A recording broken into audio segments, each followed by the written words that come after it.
If you're a student in the UAE, Bahrain, Kuwait, or Lebanon, and you've been grinding for your A-level exams for this season, I need you to stop what you're doing right now and watch this video, because the exam boards have officially confirmed it. May-June 2026 exams are now cancelled. Now, before you either celebrate or spiral, I need you to stay with me, because there are basically four things here that are happening that most people are kind of unsure about, and one of them could seriously hurt your grade if you don't act on it today. Okay, so we're going to cover all four. Don't skip ahead. Okay, so let's start with what's actually happened and why. Okay, so due to the ongoing conflict across the region, Pearson, Edexcel, Cambridge International, and OxfordAQA, they've officially pulled the written exam series for May-June 2026 in all four countries. Okay, so that covers UAE, Bahrain, Kuwait, and Lebanon. Okay, and included in that, for what we know, is international GCSEs, IGCSEs, O-levels, AS levels, A-levels, essentially year 11 through to year 13, all gone. From what I've read, this decision basically follows the IB and Indian boards who made similar calls earlier. Okay, and the exam boards basically consulted directly with local education authorities in Dubai. I believe that's the KHDA, and they basically said that they simply could not guarantee a safe and consistent environment for high stakes written papers, which makes sense. Now, at the time of recording this video, those countries I've mentioned are the only ones, but the question now is, how far will this spread? So Saudi Arabia, Jordan, Oman, Qatar, Iraq. Right now, the boards are saying the exams are going to proceed in those countries, provided it remains safe. If you're in one of those countries, just watch the space closely, because it depends when you're watching this video, but things could change very quickly. Okay, so if there's no exam, how do you actually get a grade then? And this is where you need to pay attention, because it's really important. The answer is different depending on which exam board you're actually with. Let's start with Cambridge, because they've been the most specific from what I've read.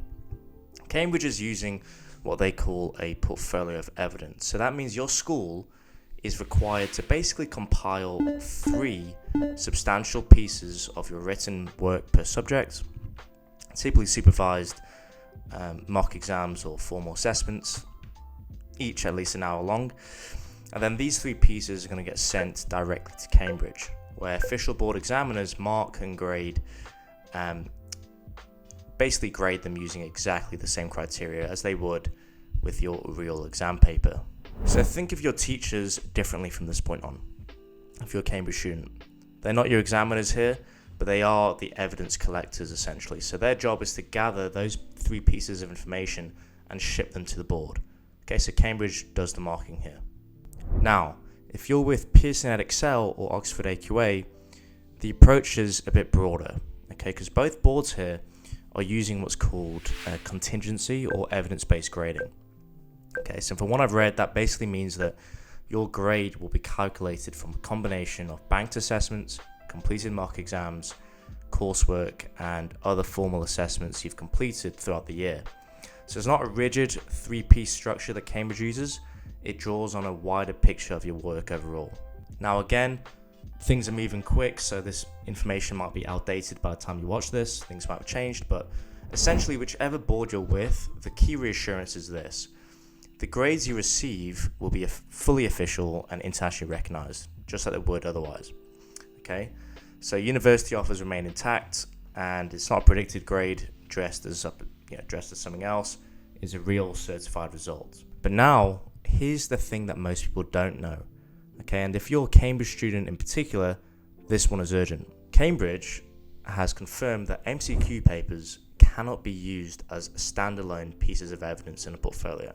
Okay, and why is that? The reason for that is pretty straightforward. The MCQ answer sheet shows no working, okay, no reasoning, no depth of understanding. So as a result, the board can't use it to properly assess you. So, if you're sitting Cambridge qualifications and you're doing a science subject, economics, or any subject with multiple choice papers, the 3 pieces your school submits must come from long form structured theory papers, at least as of now.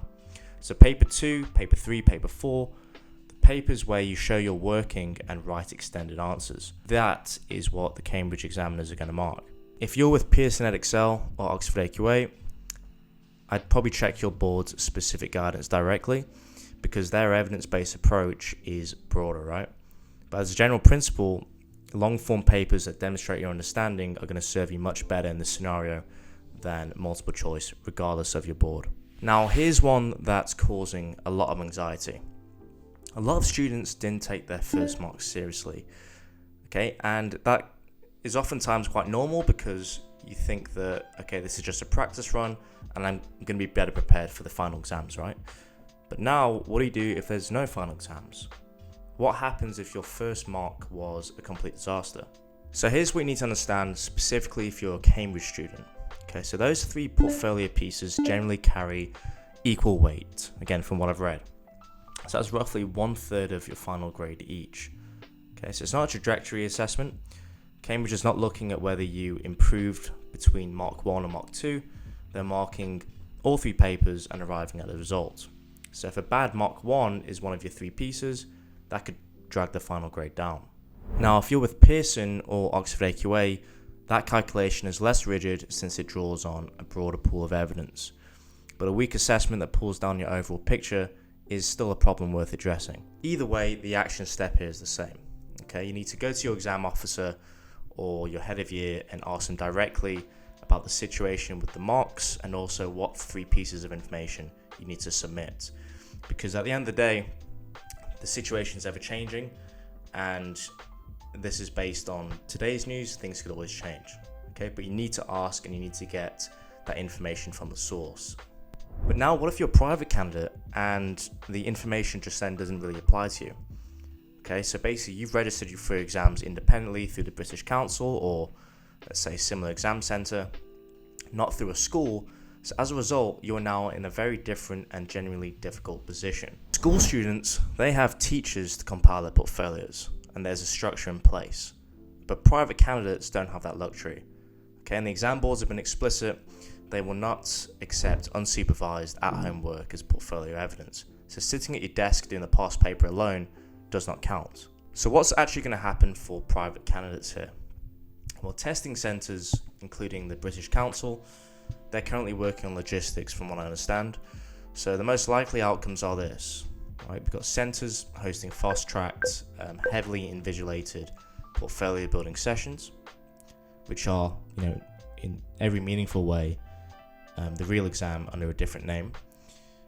And there's also probably going to be an option to defer your entry to October, November at no additional costs, or you can transfer your registration to a centre in an unaffected neighbouring country where those exams are still going ahead. But the most important piece of advice in this entire video, whether you're a school student or private candidate, is basically this.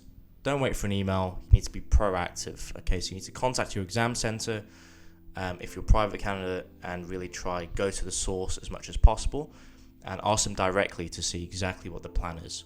The fact is, at the moment, things are very much in limbo. So again, things could change, but it's good to try be proactive and try get some good information and straight from the source as soon as possible.